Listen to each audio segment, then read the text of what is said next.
Welcome back. I'm going to cover coloring channels, coloring folders, putting like-for-like sounds into folders to make things a lot easier when it comes to mixing, to be able to turn the visibility of certain tracks or channels or folders on and off so we can work on a specific item at a time. This is purely to make your projects easier to work through and easier to navigate.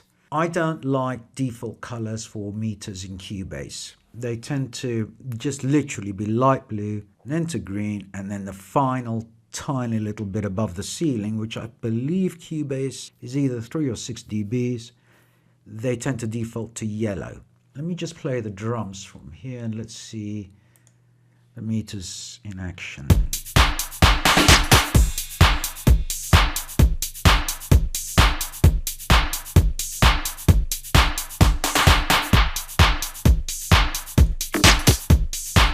Let's turn this down slightly from here. We'll kick this back up later. I actually use the voice meter to control all my levels from different sources in Windows 7. Okay, you saw that this maxed out. In fact, let's set a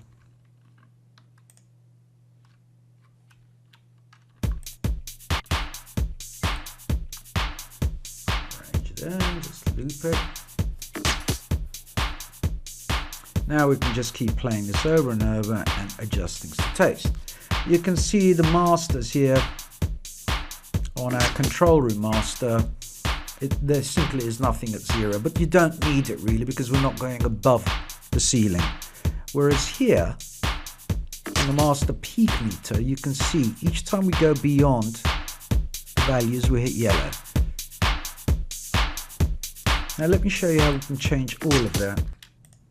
You'll find all the meter settings for Cubase within File, Preferences, and then you come down here, Metering, and Appearance. So for the channel meters, which are these, you saw that the yellow showed a clip value above ceiling of 3 dBs. What I'm going to do is change all of this. So I'll make this very red. I will then take this and make it dark orange. I don't need this actually, so I'll get rid of that. And now we just have this meter. However, this is what I'd like to do, is to take this and set this to -6. So what we have now is from here onwards, which I put at -6. So in effect, I'm telling you don't go anywhere beyond this. This is one way of cutting out the K standards or the LUFS and just using your meters. And because we can go above 0 here, on a channel meter, that's actually quite important. We'll just leave that as it is. I could color that and move this back up, but I'm just going to leave it there because we're going to try and not go beyond this point anyway. What about our master meter? Well, if I click on that and do the same thing here, so let's just say for argument's sake, I've picked red again.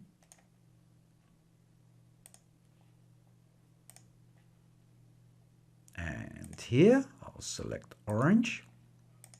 See what's happening here, and if I go to this value now and set this to -6, you'll see that here we've got 6 dBs because it only goes to 0, and if I click on channel meter, you'll see how the meter changes in appearance.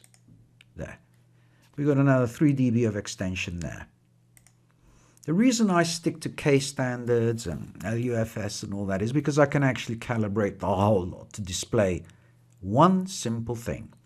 And for that, although the Cubase meters are fine, sometimes I will go in and use different metering. And for this book, I'll use the Klanghelm VU meters when I come to the hip-hop mixes. When I'm doing EDM, I tend to stick to digital.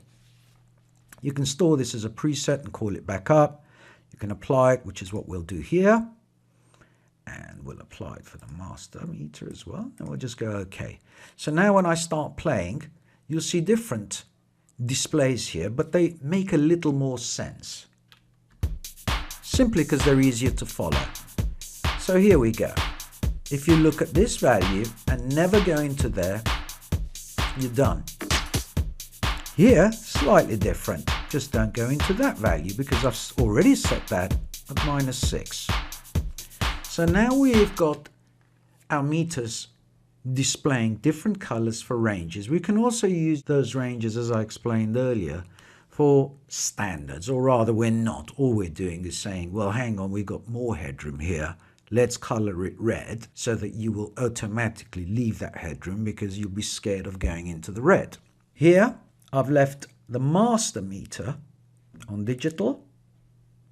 Later, when we come to the metering, calibration, and all the bits and pieces that we need to know about LUFS and case standards, etc., we'll be going into all this business. Setting all our behavior of the meter, what standards we want to use, and so on and so on. For now, we really don't care about any of that, so let's stick with the master. Now, I mentioned earlier about visibility and channels. I've worked on mixes where I've actually had over 200 tracks to deal with. And when you've got a window like this, as I have in Cubase, because I like to see the channel edit window, I like to see the control room metering, I like to see my mixer window at the bottom, my arrange window above the top, plus the audio edit window when I double click, and most important for me, the inspector and the visibility. What I've done here is create folders, one for drums, one for loops, one for bass, one for lead, one for vocals, and excess sounds are put right here at the end because they're more sort of effects. Instead of sticking 4 simple tracks in 2 separate folders, I decided to just leave them at the end. Let me show how helpful visibility is here in Cubase. I can switch off everything that I don't want to see. I'm doing it individually so that you can see how each one flickers on and off. Right now, I'm left with drums. As you can see, I've color-coded my drums towards red. I'm just a little crazy like that. I tend to work as reds towards low frequencies and blues and lighter blues and so on as higher frequencies. So when I start to bring in all these sounds, let's say on vocals, you'll see that's very light colored.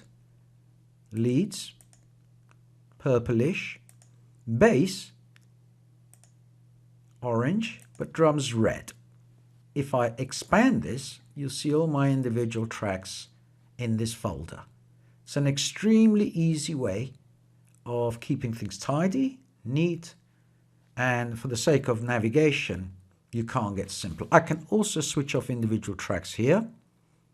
So let's just switch one of those off, bring it back in. So that's disabled it, that's brought it back in. In terms of visibility, I can do it here as well. So let's say, for argument's sake, and what I'll do here is just go back, throw everything back into a folder. So let's start bringing them in now. If I bring this one in, you'll see there's only one drum track here. If I bring the other one in, it adds it. Or I can choose to just switch on drums. This is a beautiful way to just work with one frequency range, and we'll come to use some exercises whereby you can see how beneficial this is.